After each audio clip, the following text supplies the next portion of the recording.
Rukun perbuatan, rukun fi'liyah, rukun perbuatan ada 6. Yang pertama, Man ana, man ana, man ana laulakum, kaifama hubbukum, kaifama ahwakum, man ana,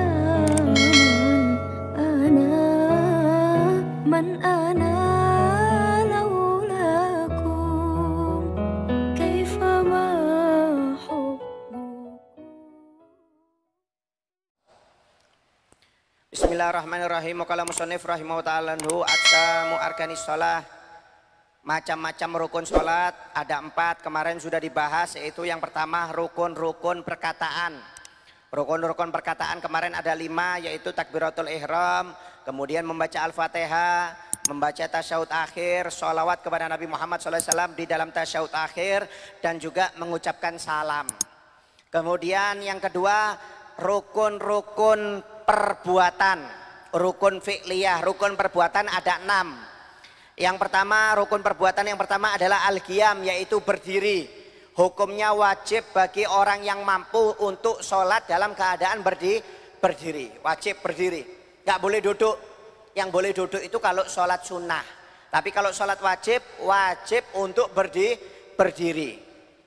Kemudian yang kedua yaitu ar-ruku', yaitu ruku'. Ya, ruku' itu adalah rukun perbuatan.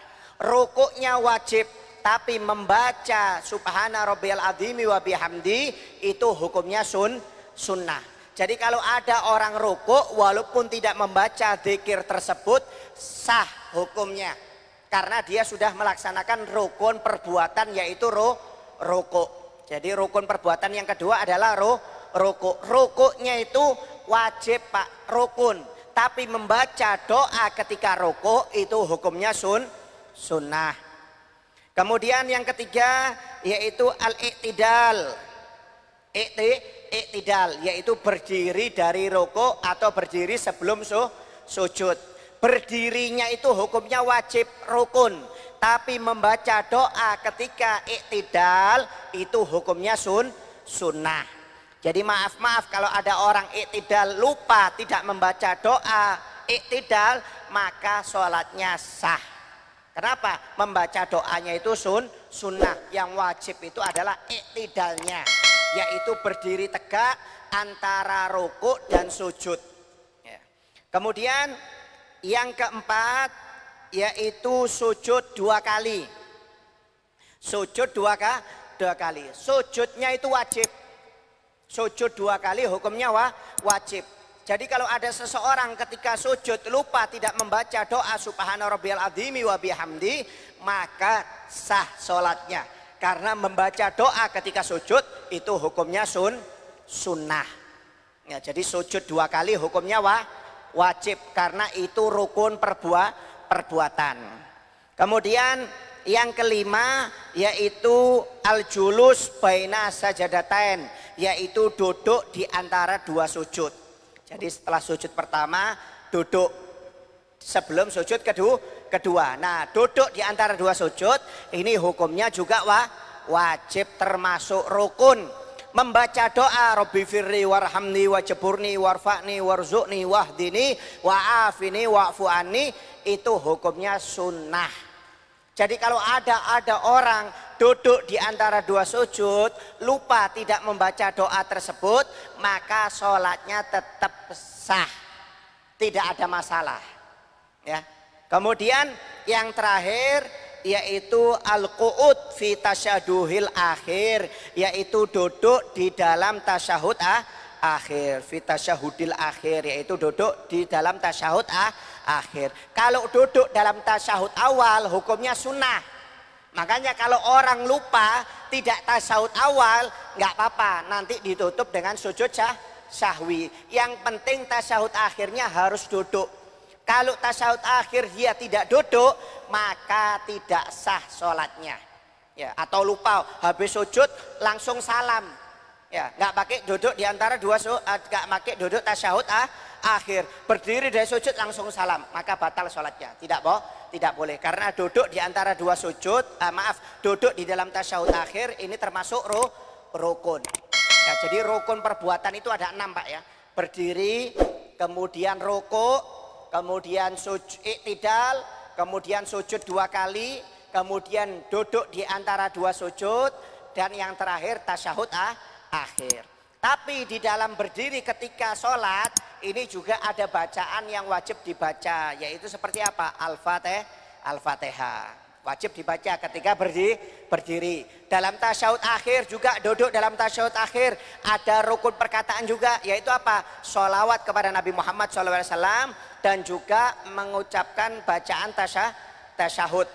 Ya, membacakan bacaan tasyahud itu termasuk rukun perbuatan ketika duduk di dalam tasyahud akhir. Ya, jadi rukun perbuatan ada 6. Ya, jadi maaf kalau ada orang duduk di antara dua sujud tidak membaca Robbi firli warhamni wajaburni warfa'ni, nggak apa-apa, sholatnya tetap sah. Tapi kalau dia ketika sholat nggak baca Al-Fatihah, maka sholatnya nggak sah.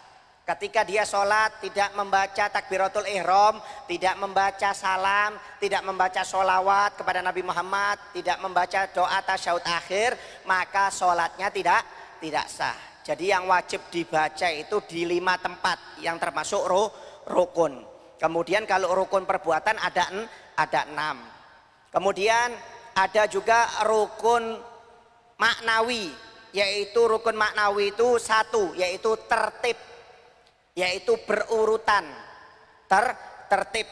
Nanti disebutkan rukun pertama kan niat, nanti takbiratul ihram, berdiri, kemudian membaca Al-Fatihah, kemudian rukuk, kemudian iktidal, kemudian sujud, kemudian duduk di antara dua sujud, kemudian sujud lagi, kemudian tasyahud akhir. Itu harus tertib.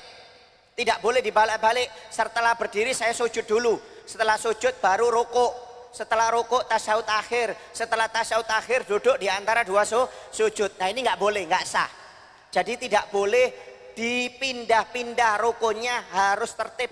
Mulai yang pertama sampai terakhir itu harus berurutan, tidak boleh dibolak-balik. Kalau dibolak-balik maka tidak sah sholatnya. Jadi macam rukun yang ketiga yaitu rukun maknawi, yaitu tertib, yaitu berurutan antara satu rukun dengan rukun yang kedua dengan rukun yang ketiga, itu tidak boleh dibolak-balik. Kalau dibolak-balik maka tidak sah sholatnya. Kemudian yang keempat, yang terakhir adalah rukun golbiyah, ya, yaitu apa? Niat itu wajibnya di dalam hati, rukun hati. Yang terakhir itu rukun hati, yaitu satu saja, yaitu niat. Jadi maaf ketika Anda sholat itu niatnya Pak di dalam hati, bukan di mulut. Di mulut itu hukumnya sunnah. Jadi kalau ada orang mengucapkan usolli fardhu mahribi salasa rakaatin mustaqbilal kiblati adaan lillahi ta'ala, itu di mulut sunnah. Tapi wajibnya itu di dalam hati. Jadi kalau ada orang sholat niatnya cuma di mulut, tidak di dalam hati, maka sholatnya nggak sah, batal. Tapi kalau ada orang sholat langsung niatnya di dalam hati, tidak diucapkan lewat mulut, maka sholatnya sah. Karena apa? Wajibnya itu di dalam hati. Jadi nanti dibahas di masalah rukun niat, nanti kita bahas kapan niatnya sholat itu kapan nanti dibahas. Tapi yang penting jangan dibalik, niatnya sholat itu ketika di dalam hati, dilakukan di dalam hati, bukan di mulut. Di mulut itu hanya sunnah. Jadi kalau ada orang sholat usolli fardhu mahribi salasa rakaatin mustaqbilal kiblati adaan lillahi ta'ala Allahu Akbar, tapi dia nggak niat dalam hati, nggak sah sholatnya. Tapi kalau ada orang langsung Allahu Akbar, tapi dia niat dalam hati, niat sholat maghrib berjamaah, umpamanya niat sholat fardu maghrib berjamaah, maka sah sholatnya walaupun tidak diucapkan. Ya, jadi wajibnya niat itu adalah di dalam hati. Nanti kita bahas di pertemuan yang akan datang, kapan niatnya sholat itu di dalam hati itu kapan, ya, dan lafadz apa aja yang wajib diucapkan. Bukan panjang semuanya Pak. Usolli fardhu maghribi salasa rakaatin mustaqbilal kiblati adzaan lillahi ta'ala. Itu ada yang sunnah, ada yang wajib. Jadi nggak semuanya harus dibaca. Minimal yang wajibnya saja yang dibaca. Ya wallahu alam bisawab.